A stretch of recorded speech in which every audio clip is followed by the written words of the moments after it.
दोस्तों, आज की इस वीडियो में हम बात करेंगे एकात्मक शासन व्यवस्था और संघात्मक शासन व्यवस्था का क्या अर्थ है। और साथ में ये भी जानेंगे कि इन दोनों व्यवस्थाओं में क्या अंतर है और इनकी क्या क्या विशेषताएं हैं। तो सबसे पहले बात करते हैं एकात्मक शासन व्यवस्था यानी एकात्मक सरकार की।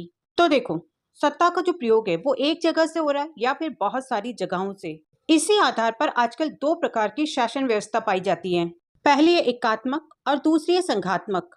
तो जिस शासन व्यवस्था में पूरी शक्तियां एक केंद्रीय सरकार में निहित होती हैं, उसे एकात्मक सरकार कहते हैं, यानी यूनिटरी टाइप ऑफ गवर्नमेंट। और इसके विपरीत जिस शासन व्यवस्था में शासन की शक्तियां केंद्र और राज्यों के बीच बटी हुई होती हैं, उसे संघात्मक शासन व्यवस्था कहते हैं, यानी उसे संघात्मक सरकार कहते हैं। तो एकात्मक सरकार में सारे देश के लिए एक विधानमंडल, एक कार्यपालिका और एक न्यायपालिका होती है। केंद्रीय सरकार पूरे देश की सरकार होती है और ये सभी मामलों में सर्वोच्च होती है। अगर हम बात करें तो सुविधा की दृष्टि से देश को कई भागों में बांटा गया है, लेकिन ये भाग अपनी शक्ति केंद्रीय सरकार से प्राप्त करते हैं और केंद्रीय सरकार द्वारा उनकी शक्तियां घटाई या बढ़ाई जा सकती है। तो अब बात करते हैं एकात्मक सरकार की परिभाषा की। तो अलग अलग विद्वानों ने अलग अलग तरीके से एकात्मक शासन की परिभाषाएं दी हैं। जैसे गार्डनर के अनुसार एकात्मक सरकार शासन की वह प्रणाली है जिसमें संविधान द्वारा शासन की संपूर्ण शक्ति केंद्रीय सरकार के एक या अनेक अंगों को दे दी जाती है और केंद्र से ही स्थानीय सरकारें अपनी समस्त शक्ति या स्वायत्तता प्राप्त करती हैं। वास्तव में केंद्र पर ही उनका अस्तित्व निर्भर करता है। वही फाइनर के अनुसार इस शासन में समस्त शक्तियां केंद्र के पास एकत्रित रहती हैं और उसकी इच्छा और कर्मचारी पूरे देश में शक्तिशाली होते हैं। तो अब आपके समझ में आ गया होगा कि एकात्मक संविधान में सारी शक्तियां एक ही सरकार में निहित होती है।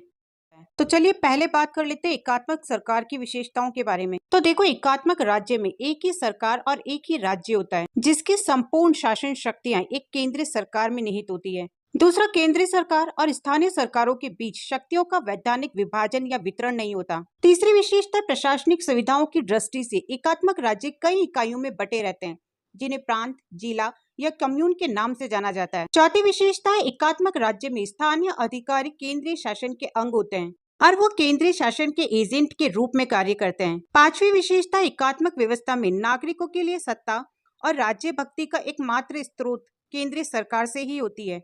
छठी विशेषता, एकात्मक राज्य में प्रादेशिक और स्थानीय सरकारें केंद्रीय सरकार के प्रतिनिधि सरकारें होती हैं। तो ये तो हुई एकात्मक शासन व्यवस्था। अब बात करते हैं संघात्मक शासन व्यवस्था की। संघवाद के अंग्रेजी रूपांतर फेडरलिज्म का विकास लैटिन भाषा के शब्द फॉइडस से हुआ है, जिसका अर्थ है संधि या समझौता। तो इस तरह से जब दो या दो से अधिक राज्य मिलकर अपने लिए एक सामान्य सरकार की स्थापना करते हैं और साथ ही साथ अपने आंतरिक क्षेत्र में स्वतंत्र भी रहते हैं, तब शासन का स्वरूप संघात्मक होता है। संघात्मक शासन प्रणाली में अलग राज्य और संघ सरकार की स्थापना करते हैं और संघ की ये जो इकाइयां हैं ये अपने आंतरिक क्षेत्र में स्वतंत्र होती हैं। अब अगर हम बात करें संवैधानिक दृष्टिकोण से, तो संघात्मक शासन का अर्थ होता है ऐसे शासन से जिसमें संविधान द्वारा ही केंद्रीय सरकार और इकाइयों की सरकार के बीच शक्ति विभाजन कर दिया जाता है और इस तरह का प्रबंध किया जाता है कि इन दोनों पक्षों में से कोई अकेला पक्ष इस शक्ति विभाजन में परिवर्तन ना कर सके। तो इसका दूसरे शब्दों में ये अर्थ निकाला जा सकता है कि जब दो या दो से अधिक स्वतंत्र राज्य एक नया राज्य बनाकर उसे प्रभुसत्ता का एक भाग देने पर सहमति प्रकट कर दे, तब कहीं जाके संघीय सरकार की स्थापना होती है। अब देखते हैं संघात्मक शासन की परिभाषाओं को। संघात्मक शासन प्रणाली पर कुछ प्रमुख विद्वानों ने इस तरह से विचार प्रकट किए हैं। तो डायसी के अनुसार संघात्मक सरकार वह योजना है जिसका उद्देश्य राष्ट्रीय एकता और राज्यों के अधिकारों में सामंजस्य उत्पन्न करना है। इधर जेलिनेक के अनुसार संघ राज्यों का एक संयोग होता है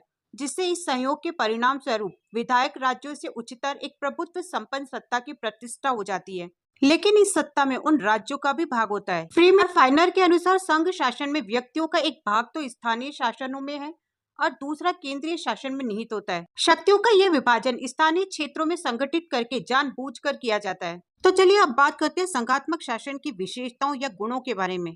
तो पहली विशेषता है लिखित संविधान। संघात्मक शासन में केंद्र और इकाइयों के बीच एक समझौता होता है और इस समझौते में केंद्र और इकाइयों के बीच शक्तियों को स्पष्ट विभाजन और उनके अधिकार क्षेत्र और कर्तव्यों का स्पष्ट उल्लेख किया जाता है और ये तभी संभव होता है जब संविधान लिखित हो। दूसरी विशेषता है सर्वोच्च न्यायपालिका। संघात्मक व्यवस्था में संविधान की व्याख्या, संविधान की सुरक्षा, केंद्र और इकाइयों के बीच विवाद जैसी समस्याएं सामने आती रहती हैं और इसके साथ साथ ही जनता के अधिकारों की समस्याएं भी उठती रहती हैं। तो संघीय न्यायालय इन समस्याओं का समाधान करता है और यही न्यायालय संविधान का रक्षक भी होता है और यही संविधान की व्याख्या भी करता है। तीसरी विशेषता है सर्वोपरि संविधान। संघात्मक शासन में संविधान की स्थिति सर्वोच्च होती है। इससे केंद्र और इकाइयों दोनों की ही सरकारें बाध्य होती हैं। कोई भी सरकार इसकी शर्तों के विपरीत विधि निर्माण नहीं कर सकती और संविधान में किसी भी तरीके का परिवर्तन लाने या संशोधन करने के लिए एक खास पद्धति का आश्रय लेना पड़ता है। संविधान को एक